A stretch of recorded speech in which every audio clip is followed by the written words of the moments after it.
ஊர்லேருந்து வந்ததுலேருந்தே இந்த வேலையெல்லாம் முடிக்கணும்னு நினச்சிட்டே இருந்தேன். சரி ஒரே நாளில் எல்லா வேலையும் முடிச்சிடலாம் அப்படின்னு சொல்லிட்டு இன்றைக்கி கிளம்புனேன். பட் அதுதான் நடக்கவே இல்லை. ட்ரெஸ்ஸு ஸ்டிச் பண்ண வேண்டியது இருந்துச்சு. அந்த வேலை மட்டும் உருப்படியாக நடந்துச்சு. நெக்ஸ்ட்டு பாப்பாவுக்கு ஆதார் கார்டு எடுக்கலான்னு சொல்லிட்டு யூனியன் போனால் யூனியன் இருக்குது, பட் அந்த செக்ஷனில் மட்டும் இன்றைக்கி லீவு அப்படின்னு சொல்லிட்டாங்க. போஸ்ட் ஆஃபீஸில் போயிட்டு ஆதார் கார்டு எடுக்கிறாங்க அப்படின்னு சொன்னாங்க. அங்கே போய் பார்த்தா அங்கே இப்போலாம் எடுக்கிறது இல்லைம்மா அப்படின்னு சொல்லிட்டு 3 இடத்துக்கு போனால் 3 இடத்துலையுமே ஆதார் கார்டு எடுக்க முடியல. ரேஷன் வாங்கலான்னு சொல்லிட்டு ரேஷன் கடைக்கு போனால் அங்கேயும் க்ளோஸு.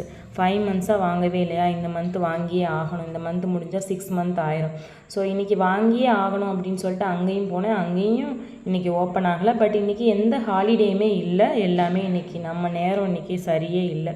ஸோ வந்த வேலை எதுவுமே முடியலை. திரும்பி ஒரு ஜூஸை ஒன்று குடிச்சிட்டு ரிட்டன் வீட்டுக்கு வந்தாச்சு. வந்தால் அம்மா வந்து மீன் கட் பண்ணிகிட்டு இருந்தாங்க, மீன் குழம்பு வைக்கிறதுக்காக. மீன் குழம்பு, மீன் வறுவல், முருங்கைக்கீரை பொரியல் எல்லாம் பண்ணியிருந்தாங்க. நல்லா சாப்பிட்டுட்டு தூங்கியாச்சு.